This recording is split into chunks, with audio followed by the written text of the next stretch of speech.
Welcome. Conversations that highlight fascinating ways people are impacting the lives of those who are vulnerable. Impact Conversations with Dawn Mansky. This Impact Conversation is brought to you by Made for Freedom, the social enterprise with products made by survivors of human trafficking and marginalization. Made for Freedom is fighting human trafficking with style. Welcome to Impact Conversations. Over the past several years, I've met some amazing people doing fascinating things to help empower marginalized populations, alleviate poverty, prevent human trafficking, and come alongside some of the most vulnerable people in our world. I'm Dawn Mansky, and our conversation today is with Ked Frank. He's the founder of Refuge for Women, and today he's going to share about the impact this organization has on women who have escaped human trafficking or sexual exploitation. Ked and his wife, Michelle, have been married for 21 years and reside in Nicholasville, Kentucky with their 2 children. They've been fostering for 2 years and are preparing to adopt a 2.5-year-old. One of Ked's major strengths has been bringing together faith and intellect to build a program that is solid on both fronts. Ked, welcome.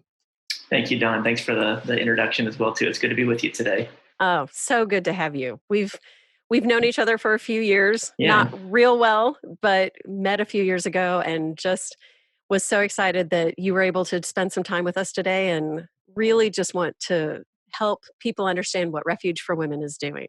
Yeah, great. Thank you. Thanks for the opportunity.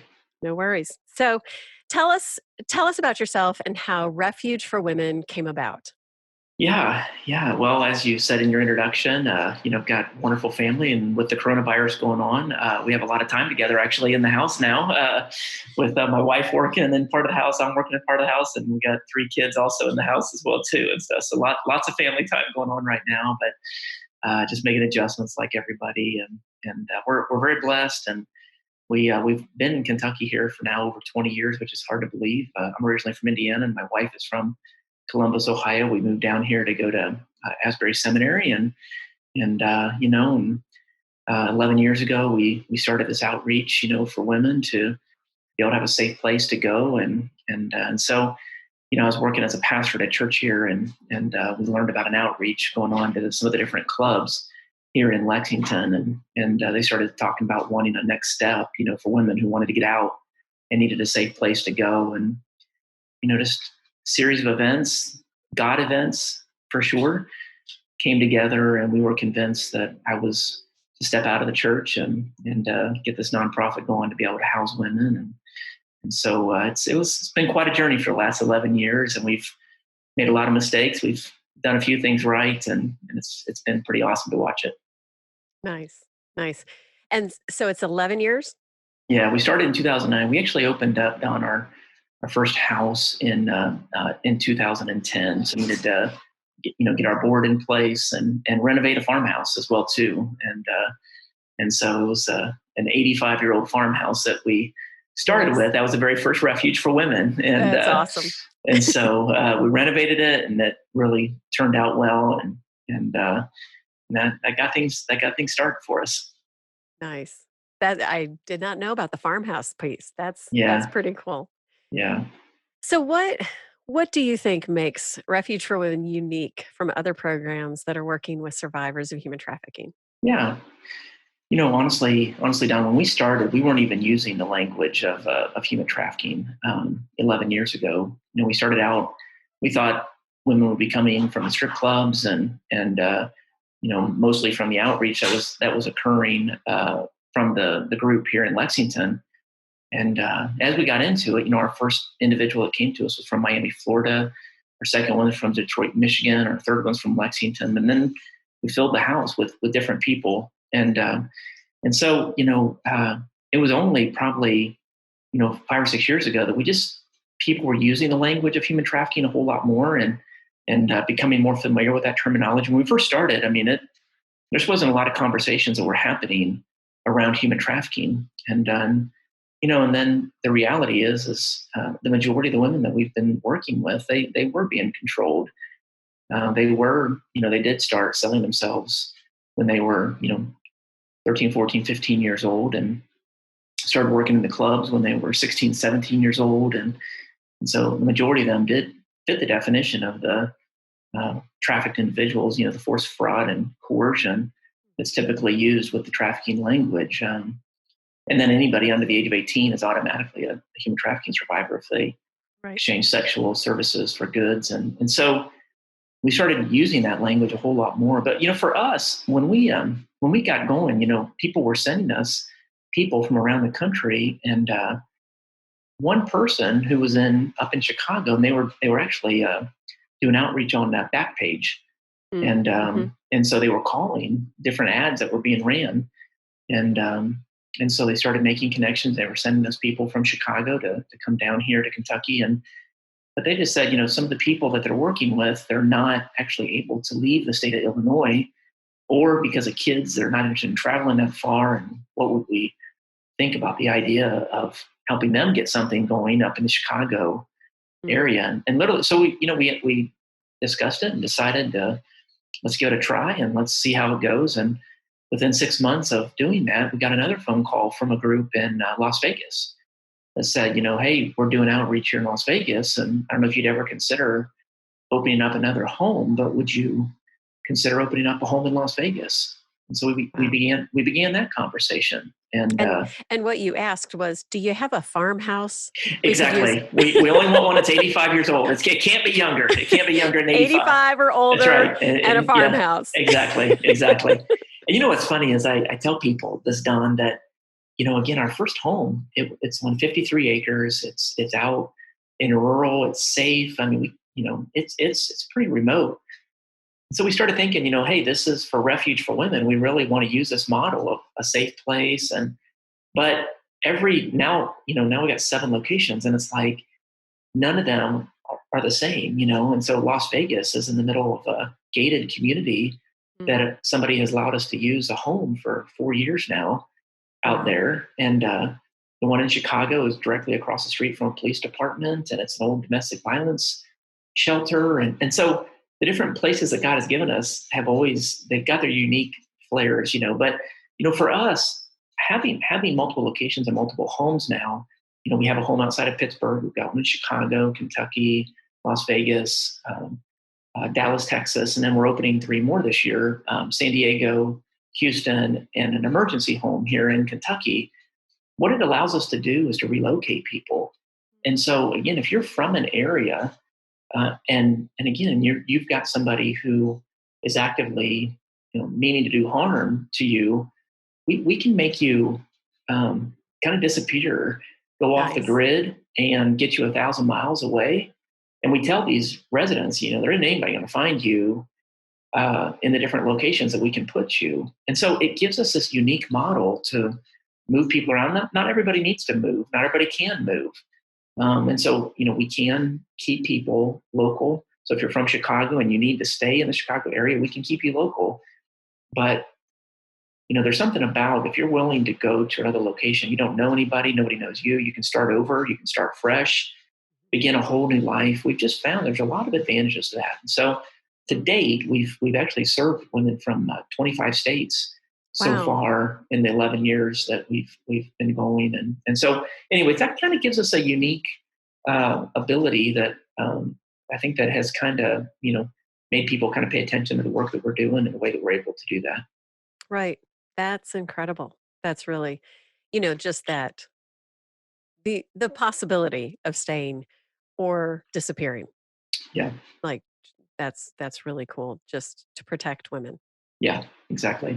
And it's long term as well too, Don. That's another thing I'd say too, is that, again, for many of the women that we serve, I mean, as you know, with human trafficking, if this has been going, let's say they're 30 years old and they started when they were 15 or 16 years old, working in the industry, there's a lot of basic things that, people who have a 15 or 16-year-old, they know that there's still a lot of life lessons they need to learn yet, a lot that's going on. And so if they've been, having sex for 14 years and that's how they're keeping their head above water and surviving, and, having the ability for them to stay with us for up to a year, potentially even up to a second year, it gives us a chance to work with them to really, relearn a lot of basic things that maybe just didn't get taught because of the all the trauma that they've been through, and just the unfortunate circumstances that they found themselves in and stuff. So there's no cost. It's long term, and we can relocate you. So I think that's just something unique that we've been able to do now for quite a while. That I love that. I love the possibilities there. That's cool.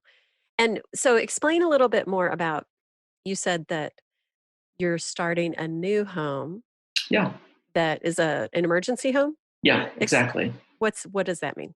Yeah, so here in Kentucky, we've been talking to law enforcement for several years now. Where our long term program, there's some interviews that take place. There's an application process. There's a relocating. So again, if you're in the middle of Missouri or you're in the middle of California, and the only open bed that we have is in Chicago, then to get you there, it's typically about a 5 to 10 day process from the time that you apply to the time that you actually get to that location to claim that bed. And so for law enforcement, if they do a sting operation and they find 2, 3, 4 different people who have been being controlled and are wanting to get help, for law enforcement to have them for 5 or 10 days while they're waiting on a bed to open up is extremely difficult And and sometimes dangerous for and them. dangerous. And a lot of times they just end up taking them to jail just Right. because a lot of times it's the most safe place for them to go. And then sometimes they'll keep them for a day or two and they end up getting released and they go right back to where they were at because that's where they know and that's where they're, at least a place that they can get off the streets. And so law enforcement's been saying to us for a while now here in Kentucky, they really need a place that they can find somebody and within a couple of hours they can bring them to that's specifically geared towards trafficking population, not just a drug and alcohol treatment or not just a homeless shelter, but people that are trained in working with survivors. And so we've been talking about it, and we talk with other groups, going, hey, you ought to do this, this would be great. And they're going, why don't you do it? You'd be great at whatever.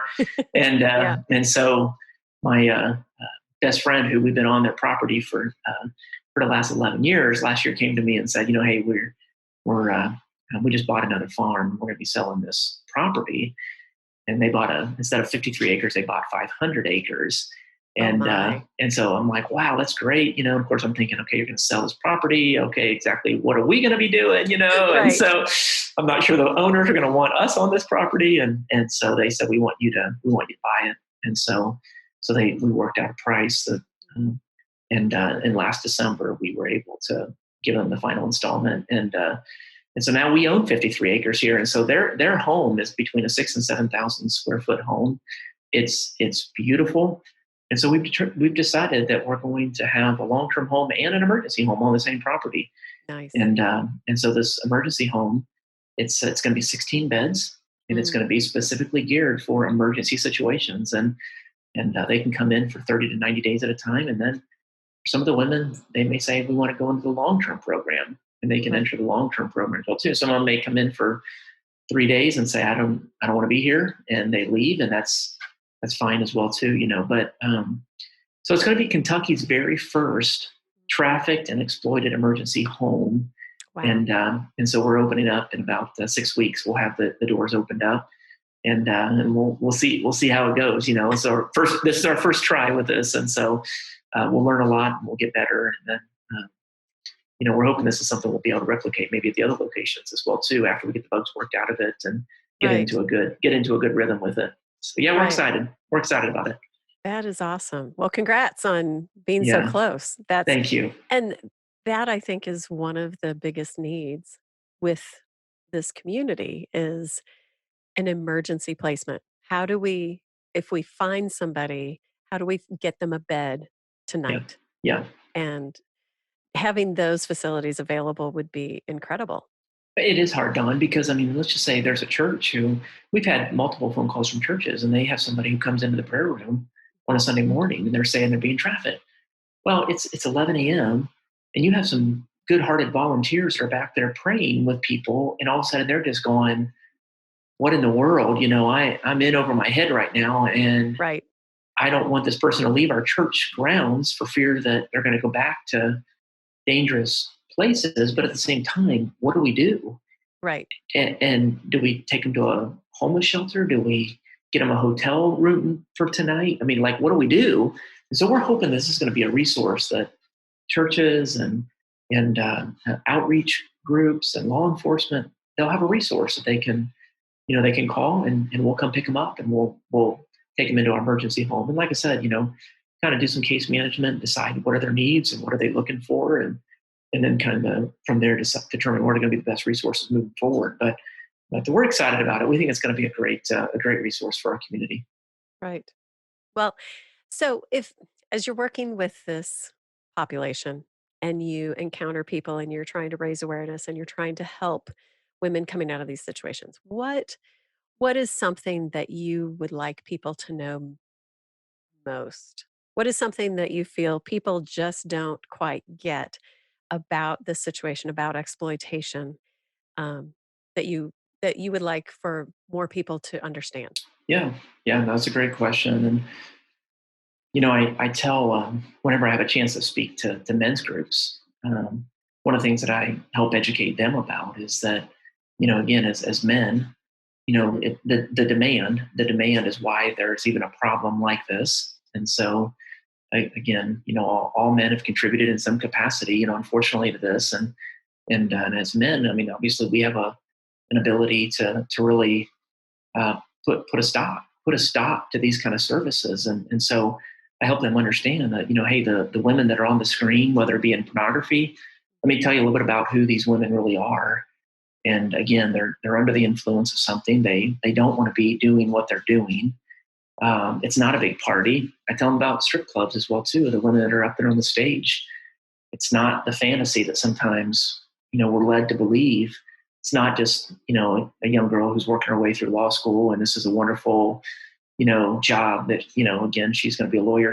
No, this is a woman who has got a horrific background, who is probably a single mom who has been traumatized through a lot of different things, and Right. she hates every minute that she's up there on stage. And so I think whenever I have a chance to talk to people, I always tell them, man, these women are real. They're real people. Mm. They're real people. They have real names. They are somebody's daughter. They're somebody's sister. They've been through just some of the most horrific things that you can imagine. I mean, the majority of the women we served are all victims of childhood sexual abuse. Right. They've experienced rape a lot of times, not just once, not just twice, multiple times, and their childhood was robbed from them, unfortunately. And Right.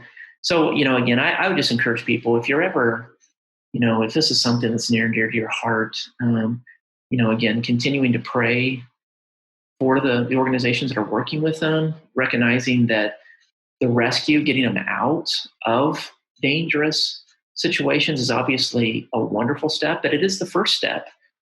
There is a long process of healing that if they're not going to go back to what's familiar and go back to really all that they know, there's going to be a long process of healing that's going to have to take place for them because they've just been through some really difficult things and a lot of therapy, a lot of just the power of God helping them to heal and to basically just dream again about what life can look like around safe people and doing the things in life that they would rather be doing versus maybe what they feel like they've been forced to do all their life. And so it's a process, but hey, we serve a God that's a miracle worker, and again we know that he loves each and every one of these women more than we do, and again it's a time of the year to talk about just the miracles that can happen in people's lives, Mm.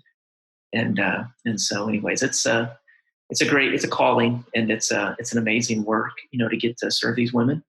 And so if you live near an outreach or you live near a home that's serving the women, I just encourage you to get involved in some capacity Right. and to meet the women and to learn their stories or just their dreams for the future and pray for them, and you'll be blessed if you do. And get to know them as people, not Exactly. not just for their history, not Exactly. just for what they've been through. Yeah. Yeah, exactly. Well, Ked, thank you so much. I so appreciate what what you guys are doing. I love the fact that you continue to grow. You have more places on the map than last time we chatted, I think, and Yeah, thank you. I'm excited for you guys. So But Yeah. thank you for what you do, and thanks for sharing your time and your Yeah. thoughts and your heart Yeah. Thank for you. this. So, Thank you, Don. And I will just say real fast as we close, again, if this is something that people want to learn more about, that we actually have started a social enterprise, called Survivor Made, and that we are putting together Mother's Day baskets that are being assembled by the actual residents in our program. And so, again, if you want to support that in some capacity, survivormade.org, and you can find a Mother's Day basket that we'll send to a special woman in your life, and that'll be something that'll be very meaningful to her, and know that people are pursuing some new opportunities as a result of you purchasing that. So it's something if people want to support in some capacity. nice. So, what's in a Mother's Day basket? Yeah, yeah. So we've got things that I think a lot of people will be excited about. There's there's candles in there. There's chocolate in there. There's some tea. There's a journal. There's a pen, and there is um, let's see, that might be it. Journal, pen, tea, chocolate, and candles. So Nice. it's a loaded box. It's lots Nice. of good things in the box there and stuff. So yeah, you can find that on survivormade.org. Cool. That's awesome. And that Yeah, I love that you're incorporating the social enterprise element as well. That's awesome. that's brand new. We just started this, Don. So this is a new way to have residents be able to generate some revenue and be able to be a part of making something that is beautiful and that they can feel a lot of pride in. Nice. Nice. Well, thank you again for being here. And if you want more information about upcoming impact conversations or have a suggestion for a future guest, you can subscribe, follow, and nominate by clicking the link below. You can also find a link for Refuge of Women and these Mother's Day boxes. Thank you for joining us and keep looking for ways to positively impact our world.